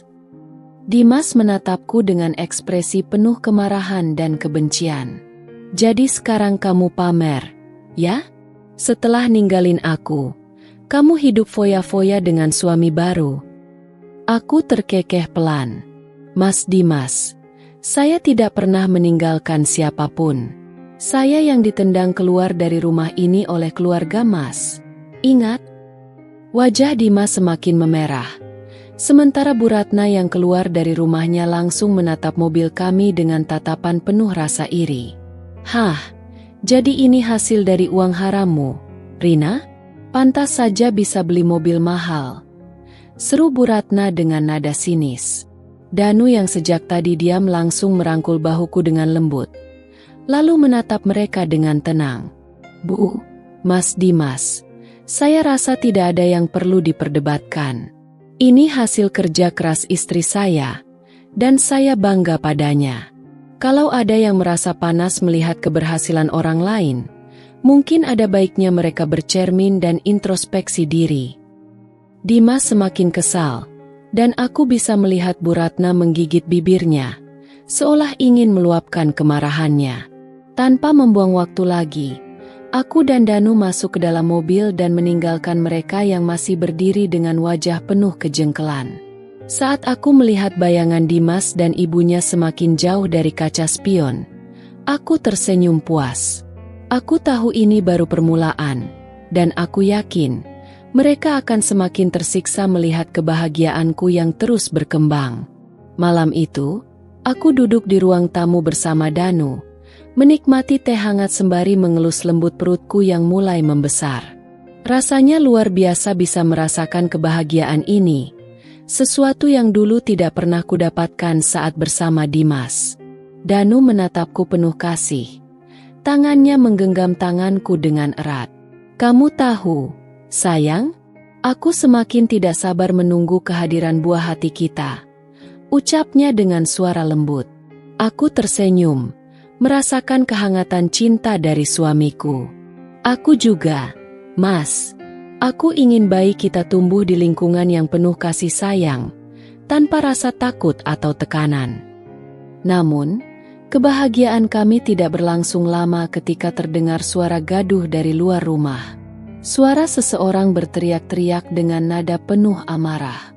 Aku dan Danu saling berpandangan sebelum akhirnya berdiri dan berjalan keluar untuk melihat apa yang terjadi. Begitu aku membuka pintu, aku melihat Dimas berdiri di depan pagar rumah kami dengan wajah merah padam. Tangannya mengepal erat. Napasnya memburu seolah sedang menahan emosi yang memuncak. "Rina, keluar kamu!" teriaknya lantang, membuat beberapa tetangga keluar rumah untuk melihat keributan yang terjadi. Danu langsung melangkah maju, berdiri di sampingku dengan tubuh tegap. "Mas Dimas, ada apa ini? Kenapa ribut-ribut malam-malam?" Dimas menatap tajam ke arah Danu, lalu mengalihkan pandangannya kepadaku. "Kamu puas, Rina? Kamu puas lihat aku dan keluargaku menderita? Kamu sengaja kan beli mobil itu biar aku malu di depan orang-orang?" Aku mengernyitkan dahi, merasa geli dengan tuduhannya. "Mas Dimas, kalau hidupku semakin membaik, itu bukan salahku. Itu hasil dari kerja keras dan doa yang dulu selalu kamu remehkan." Dimas tertawa sinis. "Hah, jangan sok suci. Kamu pikir aku bodoh? Aku tahu kamu hanya ingin pamer kekayaan di depan rumahku, biar aku merasa rendah di hadapanmu." Aku menghela napas panjang, mencoba tetap tenang. "Mas, ini bukan tentang kamu. Hidupku tidak berputar di sekelilingmu lagi. Aku punya suami yang menyayangiku, keluarga yang mendukungku, dan sebentar lagi aku akan menjadi ibu. Kenapa Mas masih saja mengusikku? Bukankah Mas sudah memilih jalan hidup Mas sendiri?" Dimas terdiam sejenak. Rahangnya mengeras. Aku bisa melihat sorot matanya yang dipenuhi rasa marah, dendam, sekaligus sesuatu yang lain, sesuatu yang mirip dengan penyesalan. Sementara itu, Bu Ratna keluar dari rumahnya, berjalan tergesa-gesa ke arah putranya. "Dimas, ngapain kamu kesini? Jangan merendahkan dirimu di depan perempuan itu," serunya dengan suara nyaring. Dimas menoleh ke arah ibunya, namun tetap diam. Sementara Bu Ratna kini mengarahkan tatapan tajamnya kepadaku. "Kamu pikir kamu hebat sekarang? Hah? Baru bisa beli mobil sudah berlagak sombong," ujarnya dengan nada mengejek. Aku tersenyum tipis, menatapnya dengan tatapan penuh ketenangan. Bu, sejak dulu saya tidak pernah peduli dengan gengsi atau pamer harta. Saya hanya ingin hidup bahagia bersama suami saya. Kalau kebahagiaan saya membuat ibu merasa tersiksa, itu bukan salah saya. Bu Ratna mendengus kesal. Wajahnya memerah karena emosi. Jangan sok bahagia, Rina. Kita lihat nanti siapa yang tertawa di akhir. Aku tertawa kecil, merasa tidak perlu meladeni amarah mereka lebih lama lagi. Silakan, Bu. Saya juga ingin melihat siapa yang akan tertawa di akhir. Dengan penuh kemarahan, Dimas menarik lengan ibunya dan menyeretnya kembali ke rumah mereka. Namun, sebelum mereka masuk, aku sempat melihat bagaimana Dimas kembali menatapku dengan ekspresi yang sulit diartikan. Aku tahu ini belum berakhir. Dimas dan Bu Ratna tidak akan tinggal diam. Namun, aku tidak akan membiarkan mereka merusak kebahagiaan yang telah susah payah aku bangun. Aku akan terus melangkah maju, sementara mereka hanya bisa terbakar oleh rasa iri mereka sendiri. Beberapa hari berlalu setelah insiden malam itu. Aku semakin merasakan ketenangan dalam rumah tanggaku bersama Danu. Setiap pagi, aku bangun dengan perasaan damai. Tidak lagi harus menghadapi omelan mertua atau sikap dingin suami seperti dulu.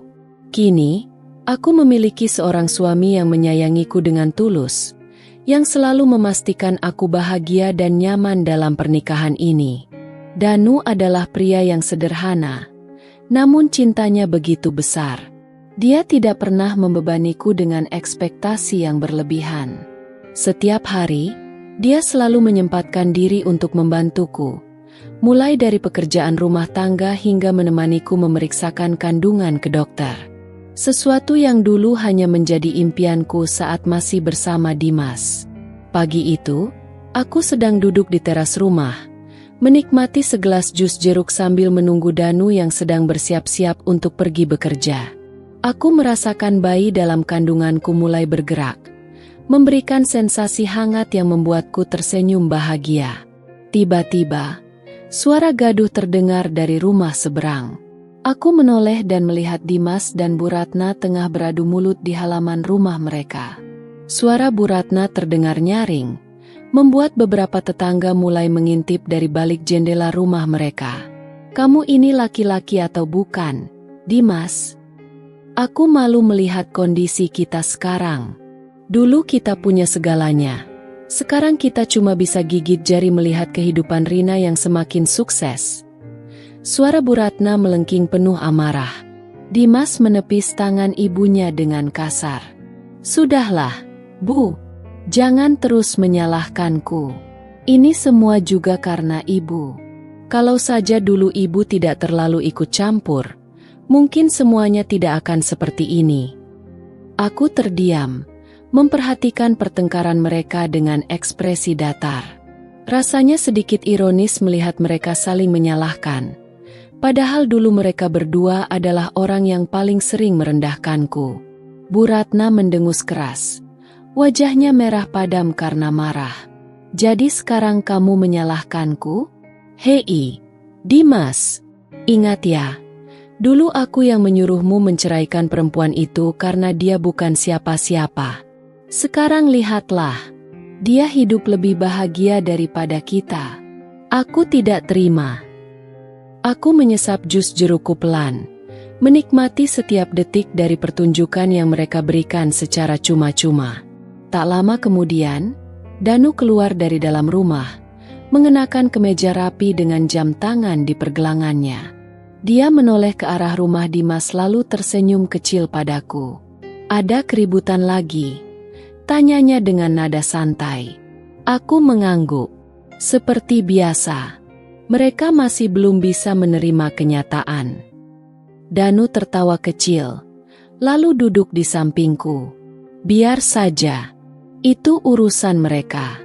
Kita tidak perlu menghabiskan energi untuk sesuatu yang tidak penting," ucapnya sambil merangkul bahuku dengan penuh kasih sayang.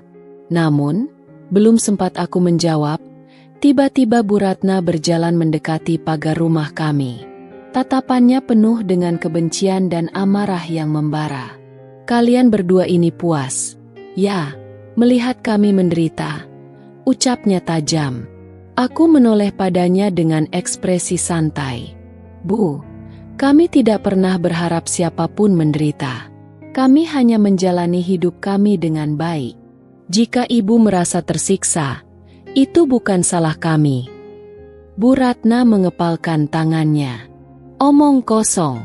Aku tahu kalian pasti bahagia melihat kami jatuh.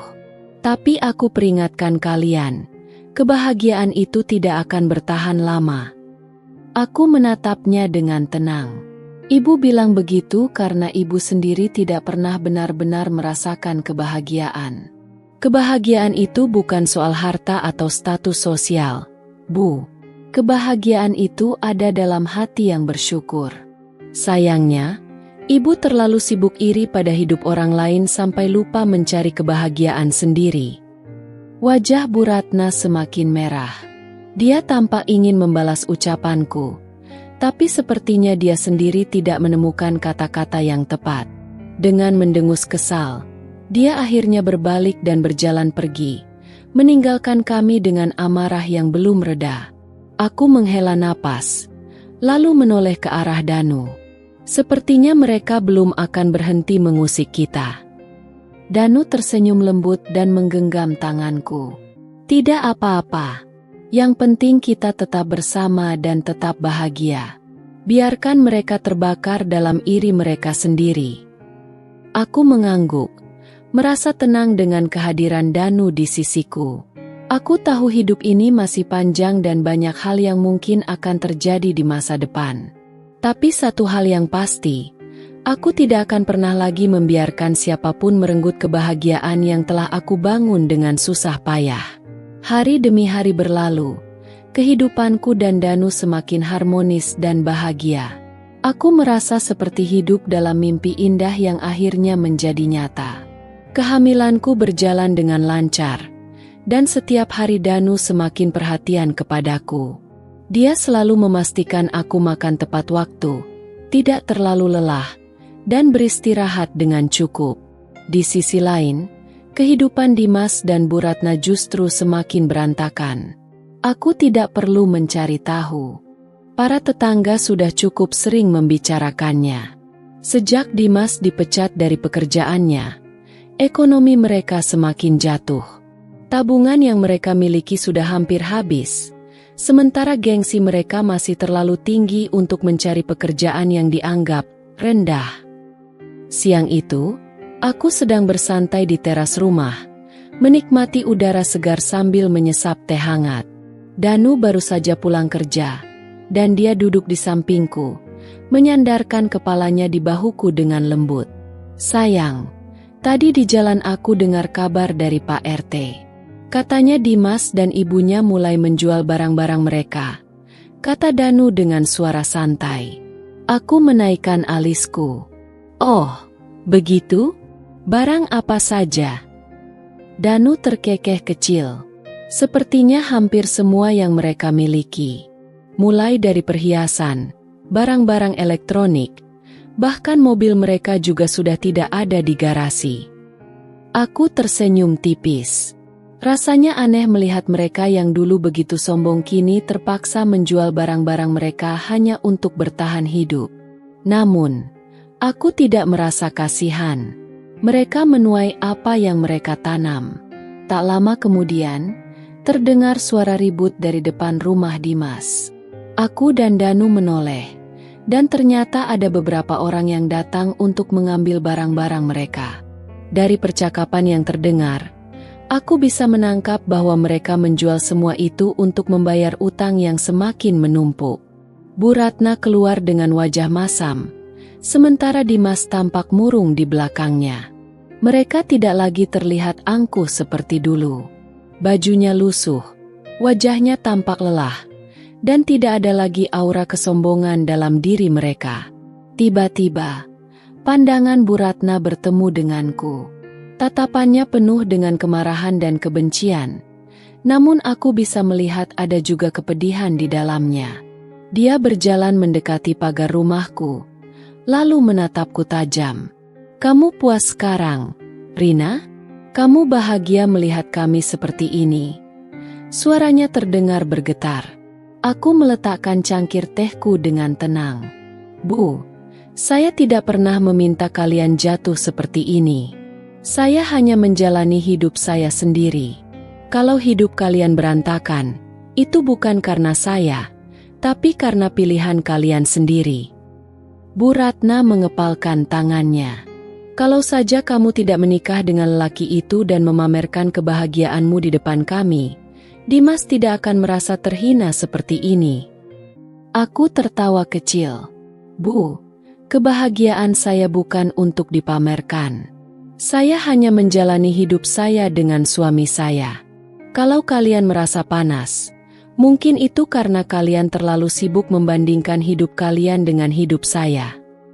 Dimas, yang sejak tadi diam, akhirnya angkat bicara. Suaranya serak dan penuh dengan rasa frustrasi. Rina, aku tahu aku salah. Aku tahu aku telah menyia-nyiakanmu. Aku menoleh padanya. Ekspresi wajahku tetap datar. Aku menyesal. Lanjutnya, aku bodoh telah memilih meninggalkanmu. Aku sadar sekarang bahwa kebahagiaan tidak diukur dari harta atau status. Aku dulu berpikir kalau menceraikanmu akan membuat hidupku lebih baik, tapi ternyata justru sebaliknya. Aku menatapnya tanpa ekspresi. Dulu, mungkin aku akan menangis mendengar kata-kata ini. Dulu, mungkin hatiku akan tergores dan berharap dia kembali. Tapi sekarang, aku hanya merasa lega. Dimas, aku akhirnya berkata dengan nada tenang. Penyesalanmu tidak ada hubungannya denganku lagi. Hidupku sudah bahagia dengan suamiku, dengan keluargaku. Aku tidak punya urusan dengan masa lalu. Wajah Dimas semakin murung. Aku bisa melihat kepedihan yang dalam di matanya. Dia mungkin berharap aku akan luluh dan memberinya kesempatan kedua. Tapi tidak. Bu Ratna tampak semakin tidak terima. Rina, jangan sombong. Kamu bukan siapa-siapa dulu. Semua ini hanya keberuntungan semata. Aku tersenyum tipis. Bu, keberuntungan tidak datang pada orang yang hanya duduk dan menunggu. Saya berusaha, saya bekerja keras, dan saya tidak menyia-nyiakan kesempatan yang ada. Sementara kalian hanya tahu merendahkan orang lain dan hidup dalam gengsi. Bu Ratna semakin marah, tapi sebelum dia sempat membalas, Danu berdiri dan merangkul pundakku dengan protektif. Bu, sudah cukup, kata Danu dengan nada lembut tapi tegas. Rina bukan lagi bagian dari kehidupan kalian. Kami sudah bahagia, dan kami tidak akan membiarkan siapapun mengusiknya. Bu Ratna terdiam. Tatapan matanya beralih dari Danu kepadaku, lalu ke Dimas yang hanya bisa menunduk. Aku bisa melihat bahwa akhirnya mereka mulai menyadari bahwa mereka benar-benar kalah. Mereka tidak hanya kehilangan harta, tapi juga harga diri mereka sendiri. Dengan langkah gontai, Bu Ratna dan Dimas akhirnya pergi meninggalkan rumahku. Aku menghela napas lega, lalu menoleh ke arah Danu. Kamu baik-baik saja? Tanyanya lembut. Aku tersenyum. Aku baik-baik saja. Aku hanya semakin yakin bahwa aku tidak pernah membuat keputusan yang salah. Aku bersyukur telah memilihmu. Danu mengecup keningku dengan penuh kasih. Dan aku bersyukur bisa memilikimu. Aku menatapnya penuh cinta. Hidupku mungkin pernah hancur, tapi kini aku telah membangun kembali kebahagiaan yang lebih besar. Aku tidak butuh balas dendam dengan cara kejam. Cukup dengan hidup bahagia dan sukses. Itu sudah cukup untuk membuat mereka menyesal. Hari-hari berlalu. Kehidupanku semakin harmonis dengan Danu. Usia kehamilanku memasuki bulan ke-8. Dan aku benar-benar merasa dicintai dan dihargai oleh suamiku. Danu tidak pernah membiarkanku melakukan pekerjaan berat, selalu memastikan aku mendapatkan yang terbaik, dan yang paling penting, dia selalu ada di sisiku. Di sisi lain, keadaan Dimas dan Bu Ratna semakin terpuruk. Mereka benar-benar jatuh ke titik terendah. Setelah menjual barang-barang mereka, mereka terpaksa pindah dari rumah besar yang dulu mereka banggakan. Dari kabar yang kudengar, mereka sekarang tinggal di sebuah kontrakan kecil di pinggiran kota. Aku tidak pernah sekalipun mencoba mencari tahu atau mengungkit mereka. Tapi takdir sepertinya punya cara sendiri untuk mempertemukan kami kembali. Suatu sore, aku dan Danu sedang berjalan santai di taman dekat rumah. Aku ingin menikmati udara segar sebelum kembali ke rumah. Saat itulah aku melihat sosok yang sangat familiar. Dimas. Dia duduk sendirian di bangku taman. Wajahnya lusuh, rambutnya acak-acakan, dan pakaiannya jauh dari rapi. Dulu, dia selalu tampil elegan dan penuh percaya diri. Tapi sekarang, dia terlihat seperti pria yang kehilangan segalanya. Aku mencoba mengabaikannya, tapi dia sudah lebih dulu menyadari kehadiranku. Tatapan matanya kosong, namun ada kepedihan yang jelas terlihat di sana. "Rina," panggilnya pelan. Aku menoleh, tapi tidak mengatakan apa-apa. Aku hanya menatapnya dengan ekspresi netral. Danu berdiri di sampingku, menggenggam tanganku erat, menunjukkan bahwa dia ada di sana untuk melindungiku. Dimas menghela napas panjang. Aku ingin meminta maaf," katanya dengan suara yang terdengar putus asa. Aku masih tidak merespons. Dimas mengangkat wajahnya, dan untuk pertama kalinya, aku melihat kesedihan yang nyata dalam matanya. "Aku benar-benar menyesal," lanjutnya. "Aku dulu begitu bodoh, begitu buta oleh gengsi dan keegoisanku. Aku menyia-nyiakan orang yang benar-benar mencintaiku, hanya karena ingin memenuhi ambisi keluargaku." Aku tetap diam. Danu pun tidak berbicara, membiarkanku yang memutuskan bagaimana menanggapi ini. Aku kehilangan segalanya. "Rina, ibuku sakit-sakitan sekarang, dan aku tidak punya uang untuk berobat. Aku sudah mencoba mencari pekerjaan, tapi tidak ada yang mau menerimaku. Semua orang hanya mengingat bagaimana aku dulu memandang rendah mereka." Aku menarik napas dalam, lalu akhirnya berbicara. "Dimas, aku tidak membencimu lagi, tapi aku juga tidak bisa mengasihanimu. Semua ini adalah konsekuensi dari pilihanmu sendiri. Aku sudah memperingatkanmu dulu, tapi kamu dan ibumu lebih memilih kesombongan daripada kebahagiaan yang nyata." Dimas menundukkan kepala, tangannya mengepal erat. Aku bisa melihat betapa menyesalnya dia sekarang. "Tolong," suaranya hampir berbisik. "Kalau tidak untukku, setidaknya untuk ibuku." Aku menatapnya dalam-dalam. Bu Ratna, wanita yang selama ini selalu merendahkanku, menganggapku sampah, dan menertawakanku saat aku terluka. Kini, dia jatuh, terpuruk, dan membutuhkan bantuan. Aku mengalihkan pandanganku ke Danu, seolah meminta pendapatnya. Danu mengangguk pelan, menandakan bahwa keputusan ada di tanganku. Aku menghela napas. Aku akan membantu ibumu, tapi bukan karena dia pantas mendapatkannya. Aku melakukannya karena aku tidak ingin menyimpan dendam dalam hidupku. Dimas menatapku dengan mata berkaca-kaca, seolah tidak percaya. Aku menoleh ke Danu. "Sayang, bisakah kamu menghubungi rumah sakit? Kita bisa membantu mengurus pengobatan Bu Ratna." Danu tersenyum dan mengangguk, lalu segera mengambil ponselnya. Dimas menatapku dengan penuh haru.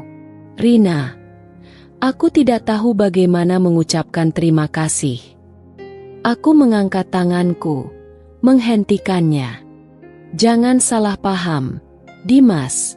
Ini bukan kesempatan kedua. Aku tidak melakukan ini untukmu. Aku hanya ingin melanjutkan hidupku tanpa beban masa lalu. Dimas menunduk, lalu mengangguk pelan. Aku mengerti. Setelah itu, aku dan Danu pergi meninggalkannya. Aku tidak menoleh ke belakang lagi. Aku tidak butuh melihat ekspresi Dimas lebih lama. Aku sudah cukup puas mengetahui bahwa aku kini berada di tempat yang jauh lebih baik. Di dalam mobil, Danu menggenggam tanganku dengan erat. Kamu yakin dengan keputusanmu tadi? Aku mengangguk. Aku hanya ingin hidup tenang. Aku tidak mau ada kebencian yang masih tersisa di hatiku. Danu tersenyum dan mengecup tanganku. Itulah yang membuatku semakin mencintaimu. Kamu adalah wanita yang luar biasa. Aku tersenyum dan menyandarkan kepalaku ke bahunya. Hidupku kini benar-benar sempurna. Aku tidak hanya mendapatkan cinta yang tulus, tetapi juga kedamaian yang selama ini aku cari. Dimas dan Bu Ratna mungkin akan terus menyesali kesalahan mereka, tapi itu bukan lagi urusanku. Aku sudah mendapatkan kebahagiaan yang sejati, dan itu adalah balas dendam terbaik yang pernah ada.